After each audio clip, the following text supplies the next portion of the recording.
Right, so Labour's having an absolute mare. And honestly, you love to see it, because nothing says strong and stable government quite like your own cabinet ministers publicly begging everyone to stop fighting like toddlers in a ball pit. I mean, we're not even a year into this government, and already we've got senior figures issuing dire warnings about Reform UK swooping in like political vultures at the local elections. Buckle up, because this is getting properly messy. So here's what's happened. Lucy Powell, Labour's deputy leader, and let's be honest, one of the few people in that cabinet who seems to have their head screwed on properly, has basically stood up and said what everyone's been thinking. She's told her colleagues to stop throwing tantrums, stop briefing against each other to journalists, and for the love of everything holy, get behind Keir Starmer before Nigel Farage waltzes into those council seats like he owns the place. And you know what? The fact that she had to say this out loud is absolutely hilarious and deeply concerning in equal measure.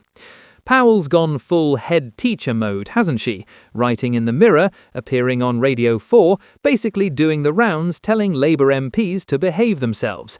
She's warning against, and I quote, navel-gazing and throwing bricks from the sidelines, which is political speak for stop staring at your own problems and stop publicly slagging each other off, you absolute muppets, because apparently this needs to be spelled out to grown adults who are supposed to be running the country.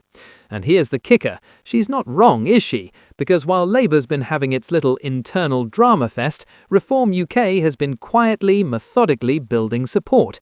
Nigel Farage is sat there with a massive grin on his face, watching Labour tear itself apart, and he doesn't even need to do anything. They're doing his job for him.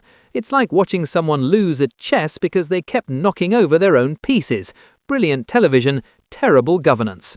Now, Powell's been trying to big up the government's achievements. She's pointing to things like lifting the two-child benefit cap, slapping a mansion tax on expensive properties, all very for the many, not the few rhetoric, classic Labour stuff. And fair play, those are actual policy decisions. But here's her problem. Nobody's hearing about them, because every time Labour tries to get a positive message out, some minister somewhere decides to have a little public meltdown, or start briefing against the leadership, and suddenly that's the story. The actual policies buried under an avalanche of party drama.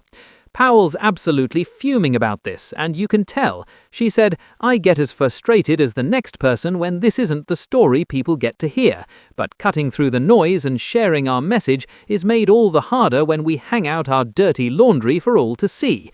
Translation, stop airing our dirty laundry in public, you absolute wallies, because we're trying to run a country here, and you're making us look like a complete shambles. But wait, because it gets better, or worse, depending on your perspective and whether you enjoy political chaos. She went on the Today programme, right? And naturally they asked her who exactly she was talking about, which ministers are causing the problems, who's throwing the bricks, and Powell, displaying the kind of political dodging that would make a professional footballer proud, insisted it wasn't aimed at anyone in particular. This is not a personal issue, she said, which everyone knows is political code for it's absolutely a personal issue, but I can't say names on national radio. Now let's talk about Reform UK for a second, because they're the spectre haunting Labour's nightmares right now. Powell's attacking their approach, calling it the wrong diagnosis, accusing them of pitting neighbourhoods and communities against each other, which, again, fair criticism. But here's Labour's problem. When you're the party in government, saying your opponents have the wrong answers only works if people think you have the right answers. And right now, the jury's very much still out on that one.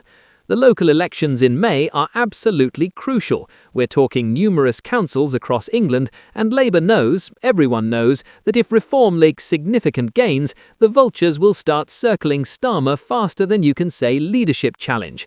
And this is where it gets properly interesting, because Powell's warning isn't just about losing council seats, it's about what those losses would trigger. More internal fighting, more questions about Starmer's leadership, more chaos. It's a domino effect waiting to happen.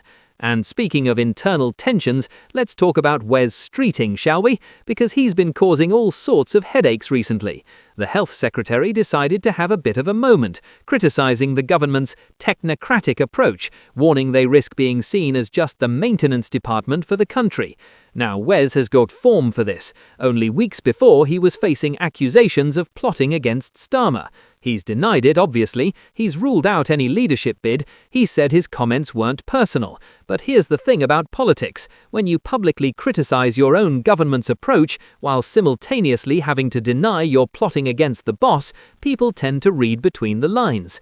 Powell was asked about Streeting's comments, and her response was absolutely masterful in its careful wording. She said we've got a big repair job to do, and agreed with him about the maintenance department bit, but she framed it as a challenge they need to rise to, not a criticism of the leadership. It's political judo, really. Take your opponent's momentum and redirect it. But the fact that she had to do this dance at all shows just how fractured things are internally. Now, immigration, always a spicy topic, isn't it? Powell's been defending Home Secretary Shabana Mahmood's policies, saying they need to give people confidence that borders can be controlled. She's talking about providing refuge for those genuinely fleeing persecution, while also cracking down on illegal immigration.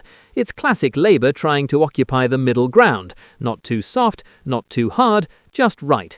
Except it's not working, is it? Because Powell herself admitted she's hearing concerns from party members about the language being used on immigration, and whether Labour is actually setting the agenda or just reacting to reform. And that's the real problem Labour faces. They're trapped in this horrible position where they're trying to appeal to their traditional base while also not losing voters to reform. It's like trying to do the splits while running a marathon. Theoretically possible, but you're probably going to pull something important and end up flat on your face. The timing of all this couldn't be worse for Starmer. We're talking months into his premiership, not years. Usually you get a bit of a honeymoon period when you win an election. Time to implement policies, build momentum, establish your authority. But Labour's speed run to internal chaos mode absolutely any percent. It's actually impressive in its own terrible way.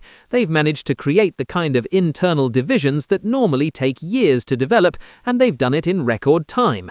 And Nigel Farage is absolutely loving this. You know he is. He doesn't even need to campaign that hard. He can just point at Labour and go, look at that mess. Do you really want 5 more years of this? It's the easiest political attack in the world.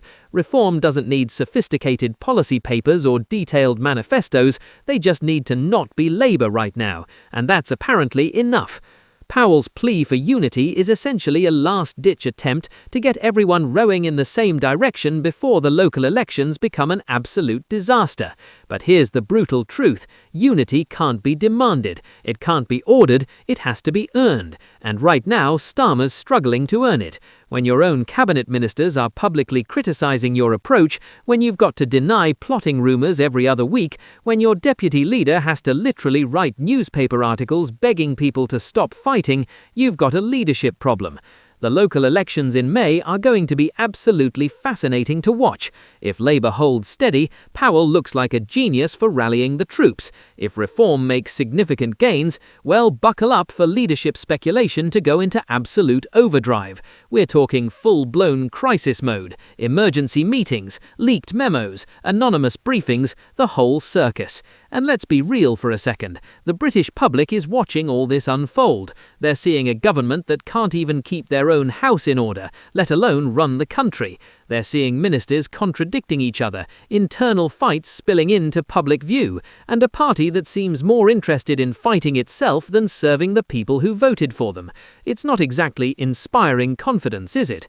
Powell's right that Labour has a story to tell about their achievements. The problem is nobody can hear that story over the sound of internal warfare. It's like trying to have a conversation at a rock concert. The message might be brilliant, but if nobody can hear it, what's the point? So what happens next? Well, either Labour gets its act together, presents a united front, and manages to hold off reform in the local elections, or they don't, and we're in for months of absolute chaos. Leadership challenges, cabinet reshuffles, policy U-turns, the whole catastrophic package. My money, I think it's going to be messy either way, because even if they manage to unite temporarily, those underlying tensions don't just disappear. They simmer, they bubble under the surface, and eventually they explode. The really ironic bit is that Labour spent years criticising the Conservatives for being divided, for prioritising internal party politics over governing, for being more interested in fighting each other than serving the country. And now they're speedrunning the exact same playbook. It's almost poetic. Almost. Look, politics is brutal, it's ruthless, it's unforgiving, and right now Labour's learning that lesson the hard way. You can have all the policies in the world, but if you can't keep your own party together, if you can't control the narrative, if you're constantly firefighting internal crises, you're going to struggle. It's that simple. Powell's warning is clear: unite or die, get behind Starmer, or watch Reform UK march into those council seats and trigger a crisis that could bring down the whole house of cards. It's dramatic, it's tense, and it's absolutely gripping political theatre. The only problem, this isn't theatre, this is real governance with real consequences for real people, and that's what makes it so concerning. The next few months are going to be absolutely crucial for Labour. May's elections will either validate Starmer's leadership or call it into serious question.